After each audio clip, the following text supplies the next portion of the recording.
네, 대구 중랑구 미래통합당 곽상도 의원입니다. 우선 고인이 되신 손영미 평화의 우리집 소장께 애도를 표합니다. 아울러 이 손 소장님 사망과 관련해서 의문점 및 조사가 필요해 보이는 사항 몇 가지에 대해서 말씀드리려고 합니다. 고 손영미 소장 사건과 관련해서 파주경찰서가 손 씨는 스스로 목을 매 숨졌다는 내용의 1차 소견을 국가수 부검위로부터 구두로 전달받았다는 언론 보도가 나왔습니다. 그런데 저희 의원실에서 경기 북부지방경찰청으로부터 답변받은 자료에 의하면은 고인은 여기 보시면은 화장실에서 샤워기 줄로 목을 감고 안전체로 사망되어 있는 것으로 발견되었다고 합니다. 안전체로 샤워기 줄에 목을 감고 사망했다는 것이 이해가 잘 가지 않아 관계자에게 재차 확인을 요청했습니다. 그 내용은 샤워기는 스테인리스 색상의 일반 가정용 샤워기고 샤워기 꼭지는 어느 곳에 고정되어 있지 않았다고 합니다.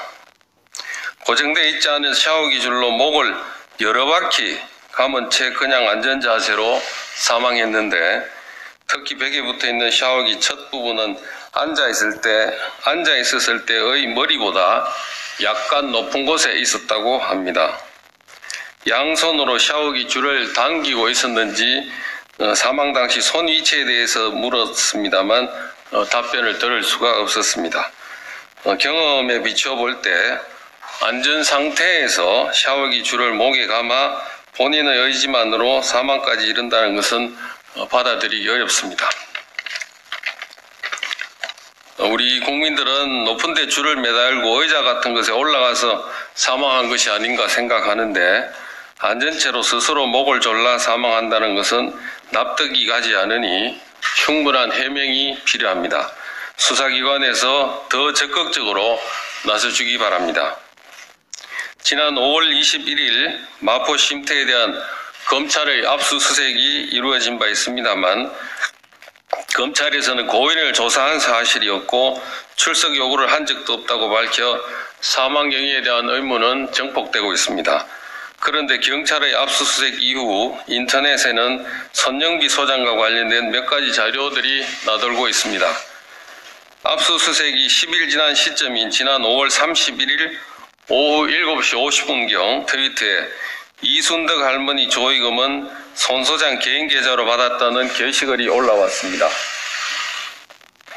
손 씨가 사망한 당일인 지난 6월 6일 오후 5시 49분에도 마찬가지로 트위터에 과거 윤 의원이 손 씨 계좌로 조의금을 모금한 것으로 보이는 캡처가 떴습니다.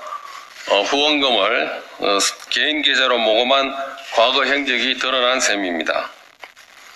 또 손 소장이 사망한 이후 이 사실을 보도한 기사 댓글에 위안부 피해자 할머니 유가족이라고 하는 분이 유가족이 아니고 할머니 가족이라고 하는 분입니다. 할머니 가족이라고 하는 분이 이용수 할머니 기자회견 후에 소장님이 할머니 은행 계좌에서 엄청난 금액을 빼내서 다른 은행 계좌에다가 보내는 등의 돈 세탁을 해온 걸 알게 돼서 그 금액을 쓴 내역을 알려달라고 했다고 합니다. 또 뒷배도 없이 그동안 그렇게 돈을 빼돌린 것도 아닐 테고 그 뒷배는 윤명이라고 지목하고 있습니다. 이 댓글이 사실이라면 고인과 관련된 분들 사이에 여러 가지 이야기가 오갈 수밖에 없습니다. 개인 계좌 후원 및 위안부 할머니 계좌돈 인출 같은 내용과 사망 간에는 인과관계가 있다고 볼 수밖에 없기 때문에 이런 내용도 함께 규명되어야 할 것입니다. 경찰이 손영미 소장의 휴대전화 포렌식을 다 했다고 합니다. 경찰 관계자에게 윤명으로부터 문자 받은 게 있는지 여부에 대해서 물었고, 또 누군가로부터 어떤 협박성 발언 여부 등을 물었더니 밝힐 수 없다고 합니다. 포렌식 결과 역시 자살로 결론이 내려질 예정이어서 밝힐 수 없다고 합니다. 고인이 사망 전 누구와 통화했는지, 어떤 내용의 문자 메시지를 주고받았는지는 이 사건의 실체를 밝히는데 핵심적인 부분입니다. 수사기관은 포렌식 결과에 대해 투명하게 공개해 주기 바랍니다. 또 손 소장의 사망 추정 시각, 손 소장이 파주 자택에 들어오기 전후 시간대에 CCTV에 찍힌 출입자가 몇 명인지, 그 사람들에 대해서도 조사했는지에 대해서도 밝혀주기 바랍니다. 경찰에서는 손 소장이 자살이라는 결론을 미리 내놓고 제대로 조사를 하고 있는지 의문입니다. 수사 책임자인 배용석 파주경찰서장이 2018년 총경으로 승진해 청와대 민정수석 비서관실에 파견 근무했고 금년 1월 파주경찰서장으로 부임한 경력 때문에 의심을 거두기 어려우니 수사 책임자를 교체해서 철저히 조사해 주시기 바랍니다. 네, 이상입니다.